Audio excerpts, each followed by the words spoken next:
पिछली वीडियो में हमने बताया था कि संख्याएं कितने प्रकार की होती हैं, उनको किस किस तरीके से विभाजित किया जा सकता है, और ये हमने बताया था कि अगली वीडियो में हम बात करेंगे विभाज्यता के नियम, यानी कि कोई भी संख्या कितनी भी बड़ी लिखी हो हम उसको देख करके कैसे पता लगाएंगे कि ये संख्या किस नंबर से विभाजित हो जाएगी। तो आइए शुरू करते हैं हमारी आज की ये वीडियो बिना किसी देरी के। देखिए हम बात करेंगे विभाज्यता के नियम।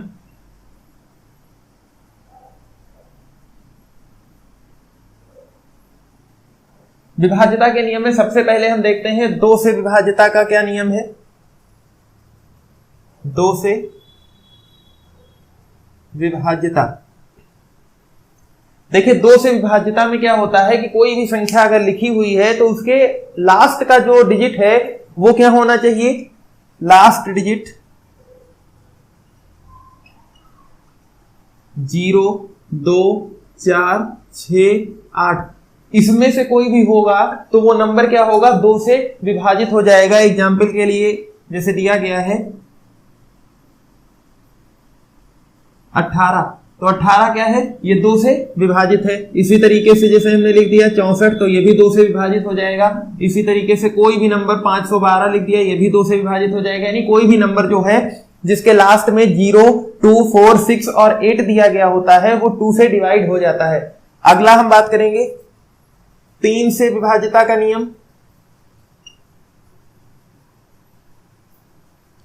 देखिए 3 से विभाज्यता का नियम क्या होता है, कोई भी जो संख्या दी गई है उसके अंकों का योगफल निकालिए। अगर अंकों का जो सम है, अंकों का जो योगफल है वो 3 से डिवाइड हो जाता है तो वो नंबर भी 3 से क्या हो जाएगा, डिवाइड हो जाएगा। एग्जाम्पल के लिए जैसे हमने लिख दिया 369, यानी 9, इसको देखिए क्या करेंगे, 3 + 6 + 9, 9, 6, 15 और 15 और 3 क्या हो जाएगा, 18। ये हमारा 3 से डिवाइड हो जाएगा, तो इसका मतलब है कि ये नंबर भी क्या हो जाएगा, 3 से डिवाइड हो जाएगा। इसी तरीके से कोई भी नंबर आप लिख सकते हैं 7, 8, ये क्या हो जाएगा, 7 और 8, 15, ये 3 से डिवाइड हो जाएगा, तो इसका मतलब है 78 भी 3 से क्या हो जाएगा, डिवाइड हो जाएगा।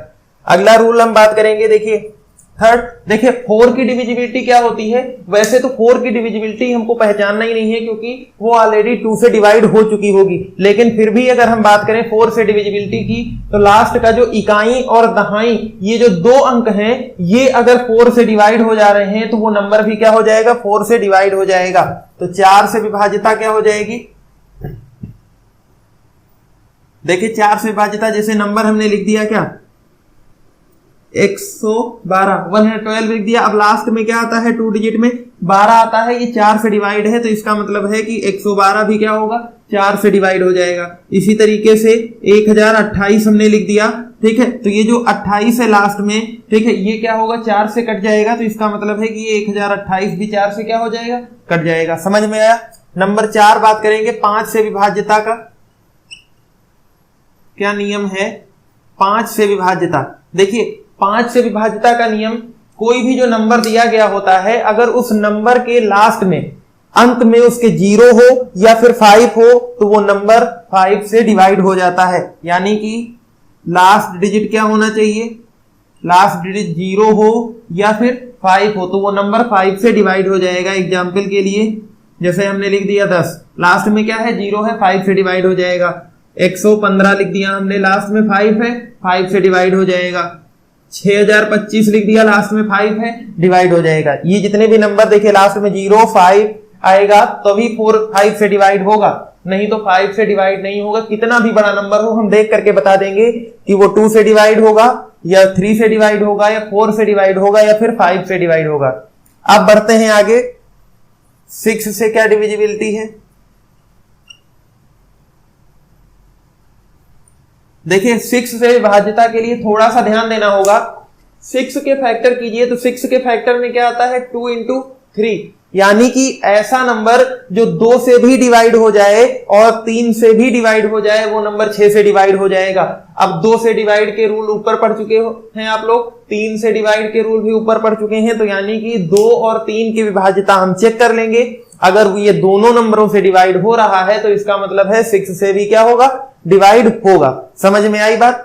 चलिए जैसे एग्जाम्पल के लिए देख लीजिए, जैसे हमने लिख दिया 48, अब 48 के लास्ट में आता है 8 जो कि 2 से भी डिविजिबिलिटी के रूल में आता था, तो इसका मतलब ये 2 से डिवाइड हो जाएगा।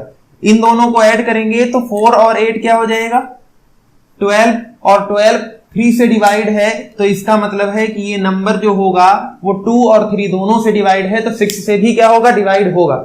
समझ में आई बात? चलिए आगे बढ़ते हैं नंबर 6 पे, 7 से विभाज्यता का नियम।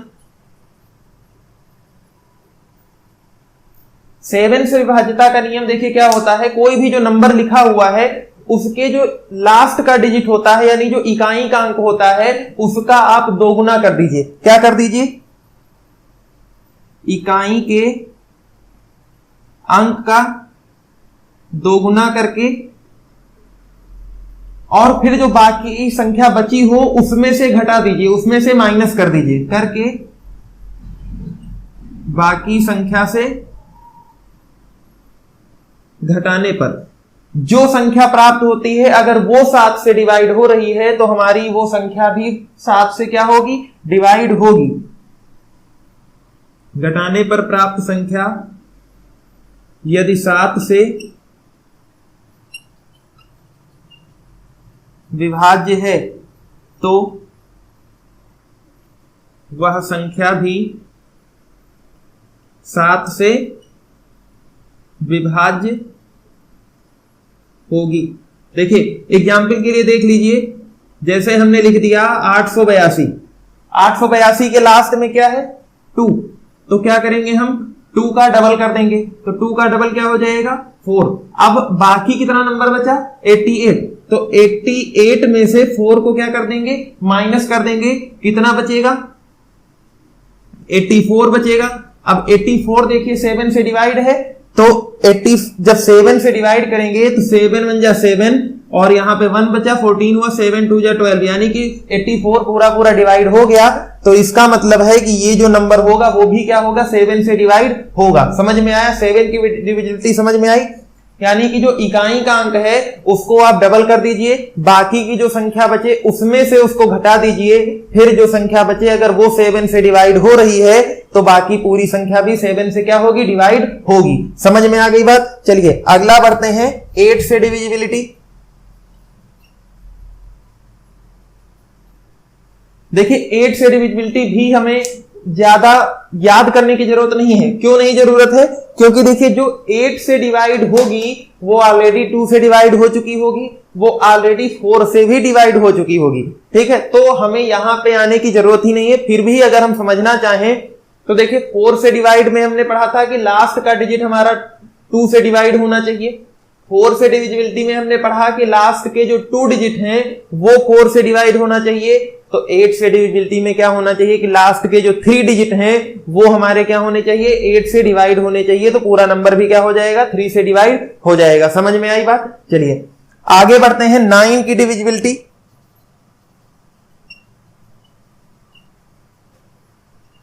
9 से विभाज्यता का क्या नियम है? देखिए जैसे 3 से डिविजिबिलिटी हमने पढ़ी थी वैसे ही सेम 9 की डिविजिबिलिटी होगी, क्योंकि ऑलरेडी वो नंबर 3 से डिवाइड हो चुका होगा। फिर भी अगर हम अलग से बात करें तो जैसे इसमें हमने सभी नंबर्स को सम किया था, फिर जो आया था हमारा नंबर वो अगर 3 से डिवाइड हो रहा था तो पूरा नंबर हमारा 3 से डिविजिबल था।